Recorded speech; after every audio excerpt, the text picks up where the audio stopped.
Guys, so I got a new chinchilla the other day, and we are going to be starting to do bonding.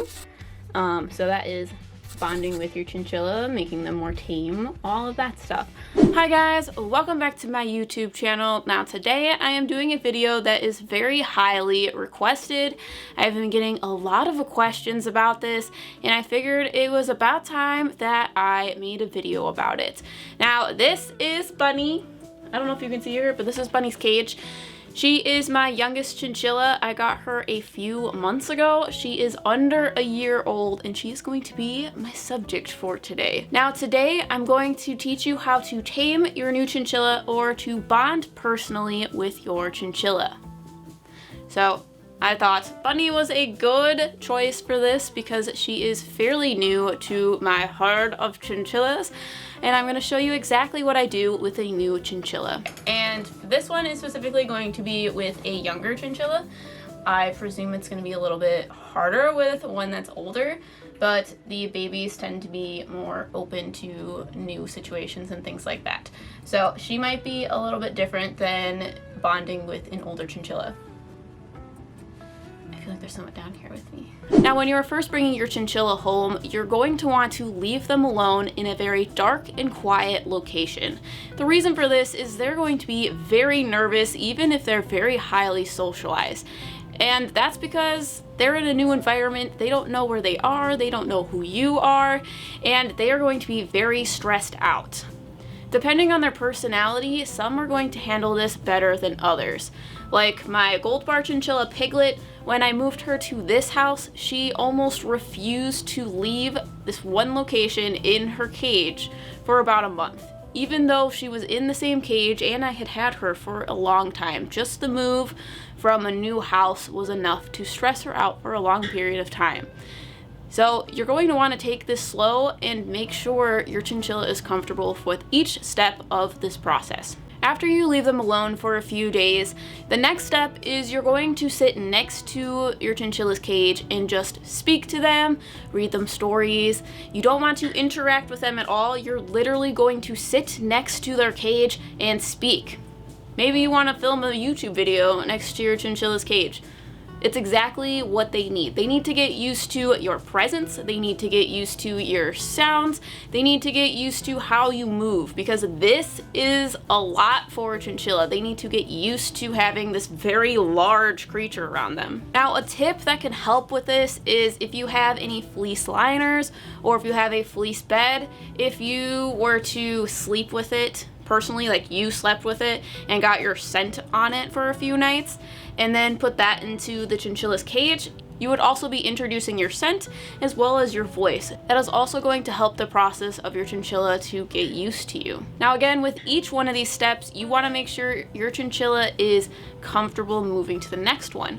So if your chinchilla is coming up to the cage and is being very inquisitive and interested in you speaking next to them, that is when you know you are ready to take on this next step. I like this to go up more so I don't have to bend over. Oh, you were cute here. Come here. Come here. Right here. Oh, you want to be there?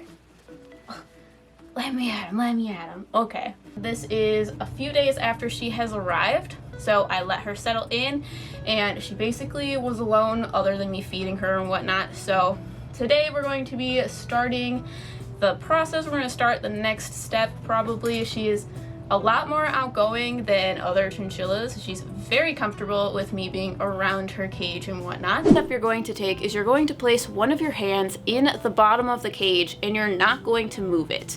You're going to wait for your chinchilla to investigate it. And chinchillas are very inquisitive. They're going to want to come and check out your hand and see what it is, see why it's there. They're going to investigate it. You just have to be patient. You don't want to make any movements towards them. You don't want to move when they come investigate it. You're just going to sit there and allow them to smell you, to nibble on you, and all of that stuff. So she's a little spitfire, so I don't want her to escape. So I'm only gonna have one door open. But basically, you just want to put your hand inside the cage. You don't want to have any sudden movements. You just want it in the cage and you want them to come to you.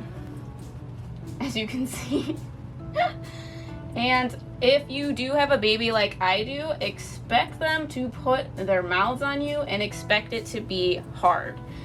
Because they're babies, like a lot of other species of animals, they are still experimenting with their mouths and how hard to bite, like how hard is too hard to bite. So when that happens, what I do with chinchillas is I just make it's a chinchilla noise that basically means get away from me, and it's just like a and they will get away from you because that's what is indicated. That's how they communicate with each other, that I don't like that, get away from me. Now, with the biting, especially with the younger chinchillas investigate the world with their mouths. They're kind of like toddlers, but with teeth. So anything they pick up, it usually is gonna go directly into their mouths. And that's because they get a lot of information by putting things in their mouths. They figure out, is this food? Is this not food? Is this hard? Like, there's so much information that you can get by putting it in your mouth. It's normal for a chinchilla, and the younger they are, the more likely they're going to want to bite and investigate things because they're still learning. So you just want to be careful when you are doing this step, because if you have a younger chinchilla, which a lot of you are going to be adopting younger chinchillas, they are going to be mouthy and they're going to want to bite things. So you just want to be careful. Once your chinchilla becomes comfortable with this step, you can start moving on to the next step, which is where you're going to start interacting with your chinchilla. So you're going to have your hand in the cage, and when they approach your hand, you're going to start trying to move your hand up higher and see where the limits are. So you want to touch different parts of their body and see if they're comfortable. If they run off, you know that that's their limit and you want to pull back. Come in below her and just start kind of like going up further and further and seeing where they become uncomfortable, and then just pull back. Over the last 2-ish months, has gotten quite comfortable with me. She's still a little bit nervous, which is understandable, but she likes to be pet and she gets so floppy. So you want to stay within their comfort level, and you want to move slowly, and you don't want to come in at a high angle. You want to be very low. The reason why you want to come in at a lower angle is because a predator is going to pick them up from above. And this is going to be very scary for them because this is a very vulnerable position, whereas coming in below is going to be where they're more comfortable. This is more friendly and less risky when you're coming in under. So you just want to keep that in mind when you start this process. You also want to continue this process until they are comfortable with being touched in different locations of their body.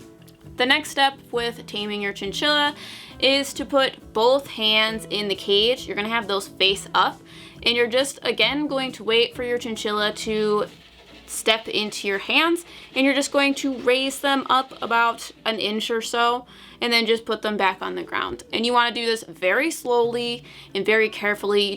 You also don't want to like, what's this? You don't want to grip onto them. You just want to have your hands open flat and just pick them up slowly and put them back down on the ground.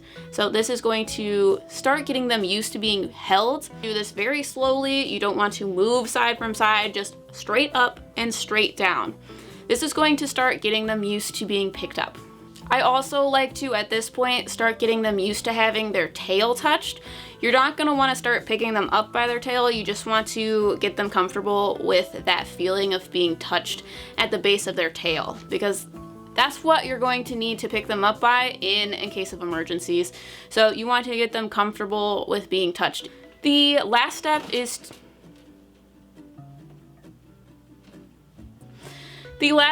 to start introducing playtime. However, playtime is not right for every chinchilla. Some chinchillas will stress out and others may overheat. So the first couple times you put your chinchilla in playtime, you want to keep an eye on them and make sure they aren't showing any signs of heat stroke, like pink ears or breathing heavy. You also want to make sure that they are generally comfortable and not very skittish and nervous. If that is the case, I would just suggest interacting with them in their cage instead of in a playtime area. On top of that, you do not want to do a playtime method with a baby chinchilla because they cannot regulate their body temperatures until they are about 6 months of age. So younger chinchillas cannot do this method as well. So that looks about good. All I need to do is put this in their cage, which they're already excited about it. And then I'm gonna cover up this hole and bring them into their play area. And hopefully they don't escape into their cage.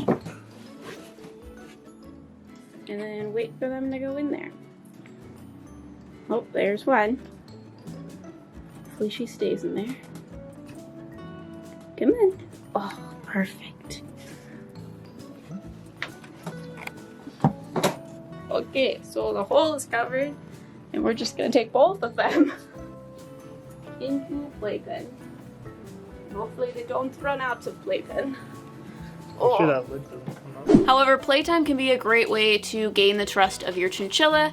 I would suggest having this in a small room to start off with because you don't have to worry about your chinchilla escaping a playpen. They're going to be enclosed in a small space like a bathroom. You also want to provide places for them to hide to make them feel secure and whatnot. Playtime is a great way to start building a stronger connection with your chinchilla. However, I would also keep it around 15-minute sessions, but this is also an optional step. This is just a tip to make it a little easier.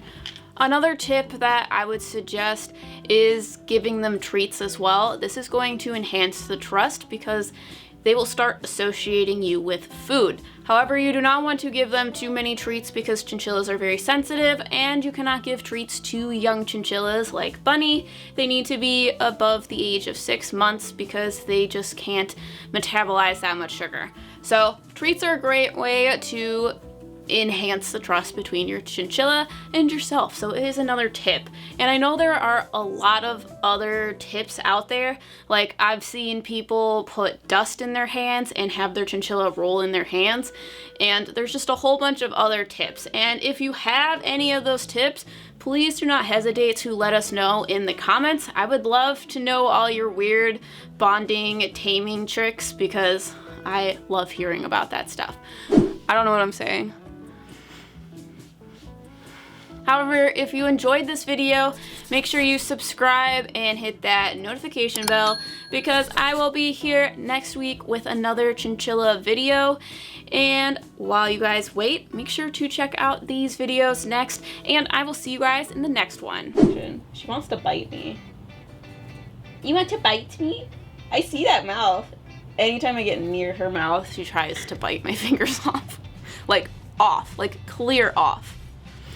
So again, this process is gonna be really interesting because me putting my hand in her cage on the ground, she's just gonna bite me, but we'll get it. We'll figure it out.